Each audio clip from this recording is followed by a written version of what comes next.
Natin ang convener kontra daya sa issue na yan, si Professor Danilo Araw na sa linyo natin. Yes. Professor, good morning. Welcome po, Double Wang sa Double B. Gandang umaga po.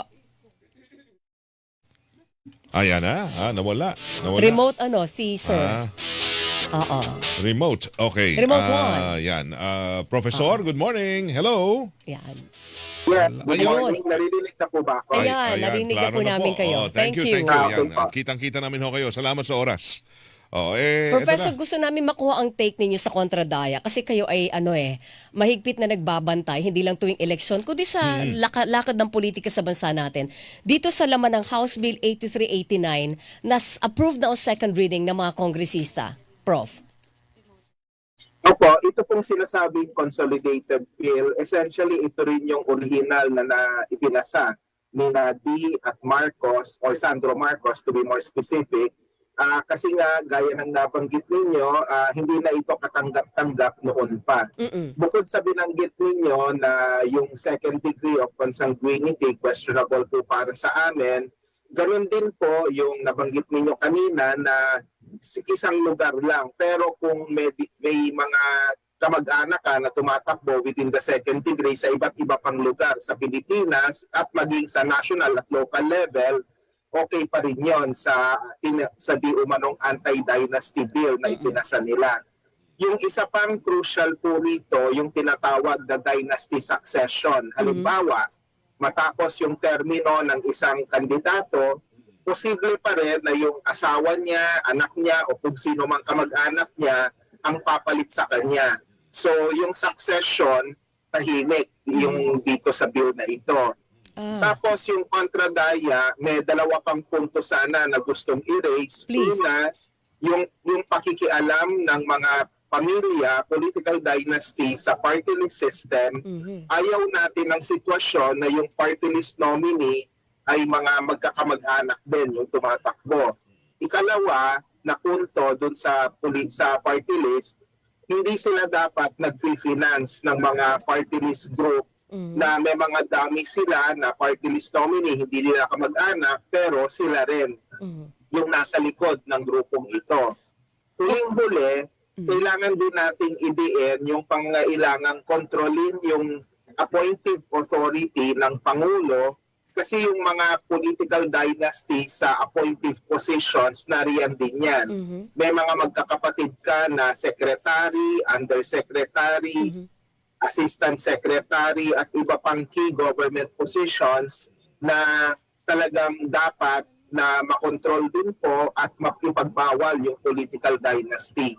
So itong nilabas na on second reading ng House of Representatives, ito po ay peking anti-political dynasty law, yung titulo anti-political dynasty, pero sa totoo lang, ito po ay napaka-pro-dynasty. Okay, gusto ko linawin yung dalawang punto ng kontradaya. Itong dapat yung isang pamilya hindi dapat nag-field ng party list group, hindi ba? O nagkakaroon ng kandidato sa party list system. Plus yung pamilya, hindi dapat nagpopondo ng isang party list group na tumatakbo sa eleksyon kahit hindi nila kaanak yung mga nominees. Ito po ay clearly wala dito sa House Bill number 8389, Professor. Tama po kayo. Kasi nga, ang concern nila ay yung national and local elections lang po. Opo. Hindi ho ba mas i-consider nyo siguro na i-abolish na lang ang party list? Kasi over the years, dekada na, marami ng problema dyan eh. Sinasamantala, di ba? Yung nabanggit nyo nga, yung mga nominee. Field for proxy. Oo, yung mga ganyan. Diba? Kunyari, ipo-front nila na sila ho'y makaganitong sektor. May kukunin sila na mula sa sektor na yon pero hindi nila ino-nominate yun. Totoo yun. Diyan ka lang, hanggang nominee 3 ka lang pero hindi ka talagang full Hindi pledge. ka upo, oo. Pag number 4 ka. At saka ito'y ginagamit lang din sa, tingnan nyo, itong mga flood control. Sino mga involved dyan? Marami. May mga Maramihan, party list. party list. Yung dalawang Diba? nag-umalis sa Kongreso at nag-resign, parehong party list yun. Oo, yun. Wala ho bang ganong ang kontradaya? Kasi nagkakadagdag lang eh. Wala hong nag-audit kung talagang kinakatawan nyo ba yung mga underrepresented, hindi na-represent na maayos. So, ang stand po namin diyan, dapat reformahin, hindi i-abolish yung party list system. Kasi yung nakasulat naman sa saligang batas po natin, malinaw naman na dapat i-interpret yung party list system bilang tumikiling sa mga nasa laylayan sa lipunan. Dapat yung marginalized and underrepresented yung magre-represent sa House of Representatives. Kahit na 20% lang yan.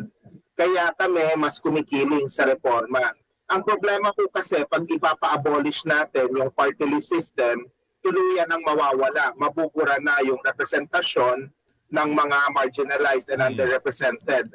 Through the years, mula nung nagkaroon tayo ng party list election noong 1998, ay meron naman pong mangilan-ngilan, hindi naman mayorya, pero mangilan-ngilan doon sa 20% na sinusubukang maglabas ng meaningful legislation.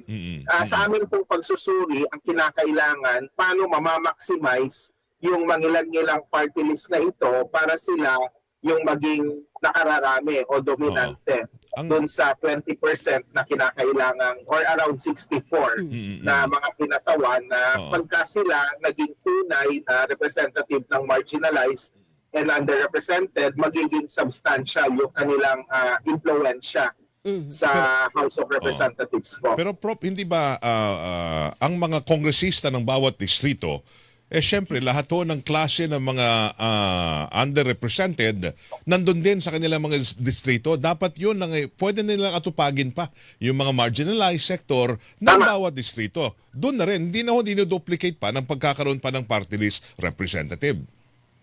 Yes, actually tama po kayo. Kung ginagampanan lang ng mga district representatives yung kanilang trabaho, hindi natin talaga kailangan ng party list representatives. Pero po, noong 1995, noong binuo po yung Party List System Act of 1995, nakita po yung kahinaan sa ating election system na talagang dinodomina ng big political machinery. In fact, yung primer ng COMELEC noong 1995, ginamit talaga yung termino na malalaking makinarya ng mga politiko para sabihin na talagang hindi nila kinakatawan.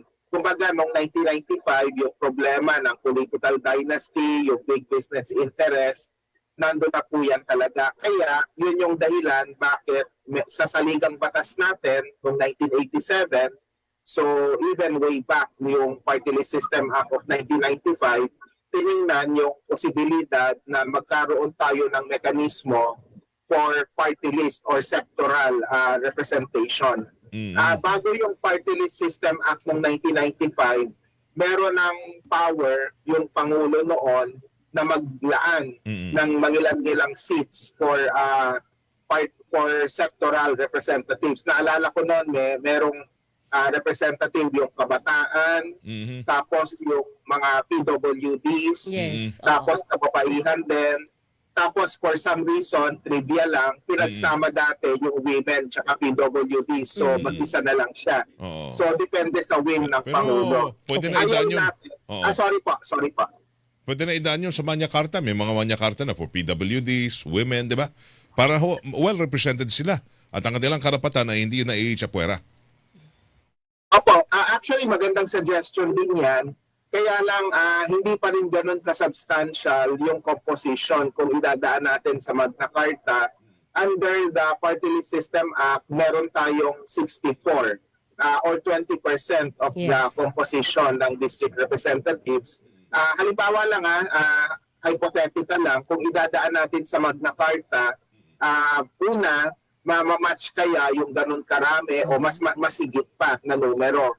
Ikalawa, paano yung sistema ng pagpili dun sa kakatawan sa halimbawa sa kababaihan, katutubo, kabataan o iba pang i-cover po ng Magna Carta. Okay. So itong mga bagay na to, this can be detailed conversation sa gagawing party list reform na isinasagawa sa kasalukuyan. So, pwede natin tingnan yung ibang mga anggulo. Ang problema natin, Professor, sa party list ay, lalo na doon sa mga nominees, na sinasabing nagiging ugat ng ng irregularidad, 'di ba, sa party list system. Ay yung mismong desisyon ng Supreme Court hindi ba? Na hindi ka Tama. kailangan maging magsasaka para kumatawan ka sa Kongreso sa grupo ng mga magsasaka.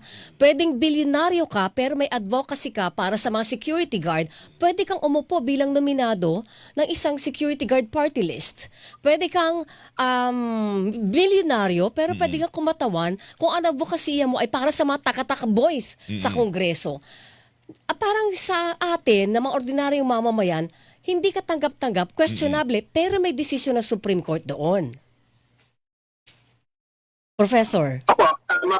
Yes po. Opo, tama po kayo yung yung Korte Suprema, yung tinatawag na atong paglaong case ay nagbigay ng ganong klaseng opinion na hanggang ngayon yun yung pinanghahawakan ng mga iba't ibang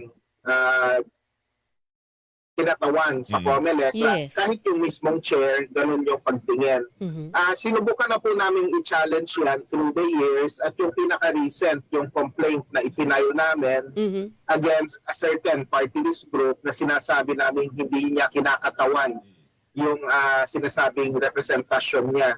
So may mga pagpang, pero ang naging problema, at least para sa kontradaya, sa aming konsultasyon sa mga abogado, mahirap talagang didiretso ka sa Korte Suprema, kailangan talagang idaan sa proseso. You can be assured na hindi lang sa sa Congress yung mga intervention na ginagawa po ng kontradaya at ng iba pang mga grupo, sinusubukan din namin through the years na i-challenge yung sa Korte Suprema. Tama po kayo. Prof, kung ayaw niyong i-abolish ang party list system, ano ang pinakamabuting reforma na gawin dito para talagang sumagsilbi siya sa interes ng kanilang dapat na kinakatawan sa Kongreso? Okay, magandang tanong po yan. Siyempre yung anti-political dynasty law, mainam sana ma-incorporate yung usapin ng party list representation vis-a-vis political dynasty. Pero pwede rin yan ma-incorporate sa anumang party list reform bill na pending ngayon sa Kongreso. Tapos, yung isa pang nilalaman na dapat na ilagay, yung pagiging advocate or champion, dapat well defined. At sa ilang mga spesipikong sektor, dapat ang mga party list nominee ay mula sa sektor na yon. Halimbawa, kung ikaw ay nasa labor, kung ang party list group mo ay para sa manggagawa, it makes sense na chine-check yung income tax return ng mga party list nominee. So, kung ikaw ay kumikita ng minimum, theoretically, hindi ka dapat nagbabayad ng income tax. Pero kung milyon-milyon ang kinikita mo, paano mo masasabi na ikaw ay bahagi ng labor party list? Tapos, kung ikaw ay katutubo, dapat malinaw na yung credentials mo would include yung pagiging membro ng isang tribo. So, yung mga yon dapat clearly spelled out para yung COMELEC, hindi yan parang ministerial lang na tanggap ng aplikasyon ng mga party list group. Tapos kung sino yung inominate nila, hindi na nila masyadong nabibet o nasiscreen. So, dapat mas representative po talaga yung ating party list system.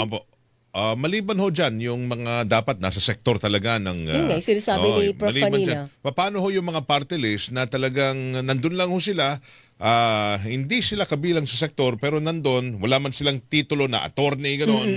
Pero ginagamit rin sa politika Ginagamit para ho madagdagan ang numero para sa kung anumang mga political na process na kakailanganin. Nagiging parte ho ng mga numbers game lang sila Apo, tama po kayo. Kaya sa usapin ng party list representation, malinaw dapat yung advokasya at yung track record na rin ng mismong party list group. Ibig sabihin po, dapat malinaw sana yung sektor o mga sektor. Pwede namang multi-sectoral ang isang party list group.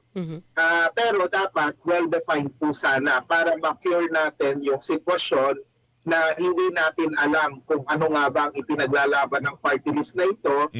Minsan parang gumagamit lang ng titulo ng isang popular na telenovela, tapos yun na, magpapatakbo ka na. Oo, so tapos... yun yung Yun yung iniiwasan po natin. Tapos nakakakuha Parang na ng ano mga yan kontrata. parang yung isa, construction Oo. workers ang Oo. kinakatawan pero kontratistang bilyonaryo. Ayan, yung mga ganyan. Exactly. Diba? Oo. Yun yung iniiwasan natin. Yes. Kasi dapat ipagbawal po yun. Kasi pagka ikaw ay malaking kapitalista, halimbawa, o kontraktor ka, paano mo masasabi na ikaw ay kumakatawan sa magsasaka, sa manggagawa, o iba pang mga sektor? Dapat mismo mga magsasaka at Yes. manggagawa Oo. yung tumatakbo. Yun O kasi na. yung passion mo para i-depensa ang interes ng sektor na kinakatawan mo ay wala kung kapitalista ka tas manggagawa ang ididepensa mo. Kahit pa sabihing advocacy mo ito, mahirap Exactly. Duka-duda-duda, Tama. hindi ba? At saka partner, tingnan nyo, Prof, dapat ma-audit ho yan. In a way, Oo. audit, yung kinakatawan Wala nyo, mga tsuper. Tingnan natin kung ilang mga tsuper ang natulungan nyo.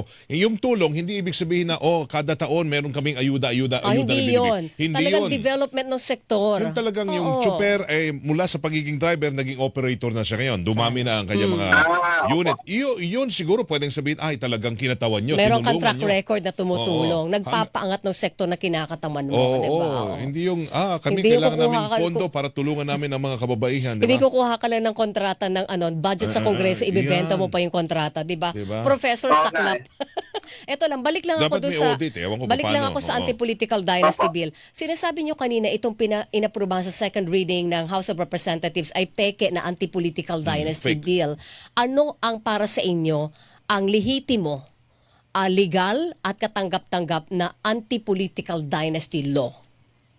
Opo, apat na punto po ang sinabi namin sa aming position paper nung naimbitahan po kami dati para magsalita sa Kamara. Una, dapat fourth degree of consanguinity po. Ibig sabihin, kasama yung mga distant relatives, including yung mga uncle, auntie, mga pinsan, dapat po kasama yan. Hindi po hanggang second degree lang.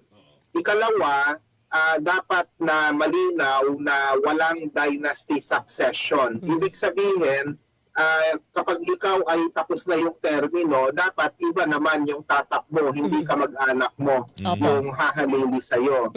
Tapos, syempre po, sa usapin ng party list representation, dapat kasama, gaya ng naipaliwanag kanina. Opo. Bawal yung political dynasty sa party list system.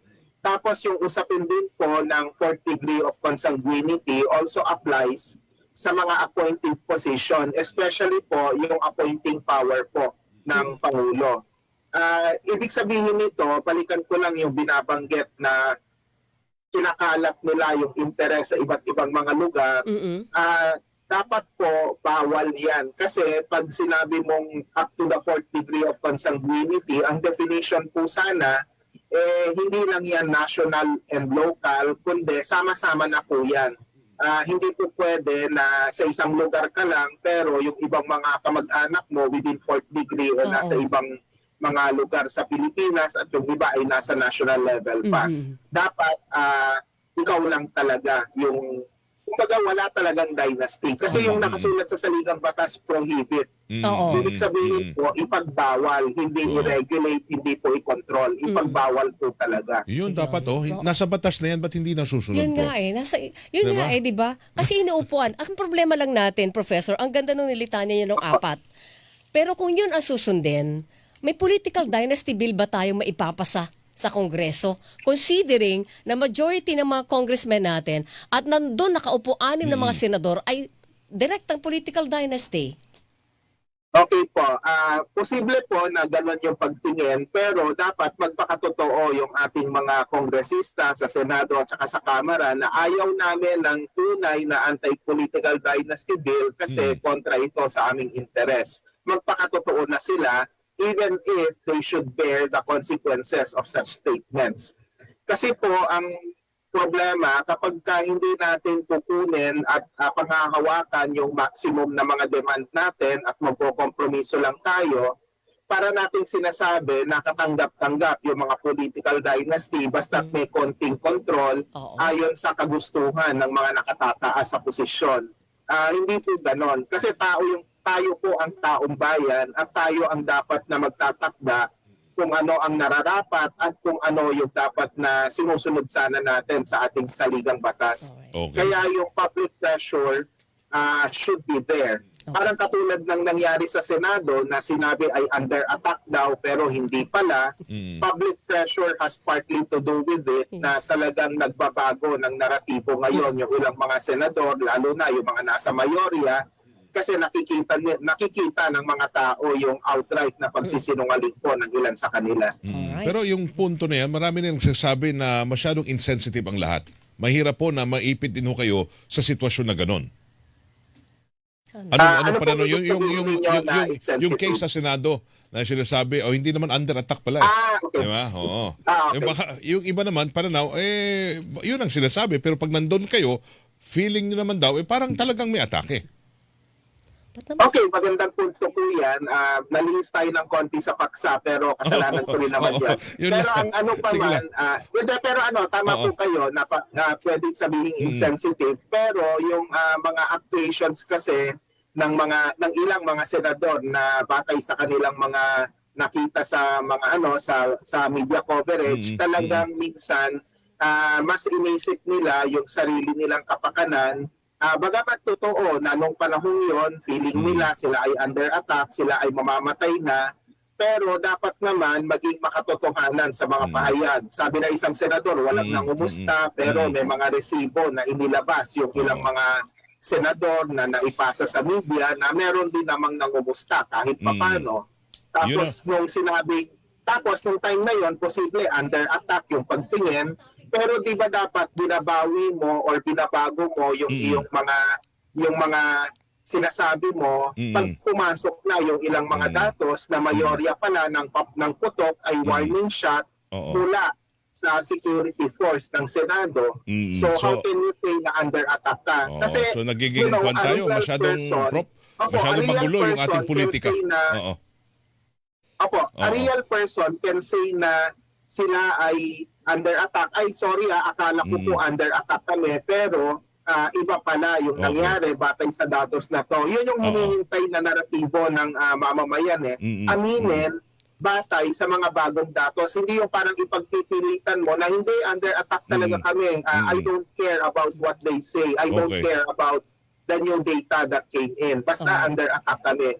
So, yun yung ayaw po sana natin. Lalo na kung ang habol natin ay katotohanan. Alright. Prof, maraming salamat po ha. Good morning. Yes, magandang umaga po. Salamat. Mga kapuso, si Professor Danilo Araw, convener ng Kontradaya. Thank you. Hilingan, walang pinoprotektahan.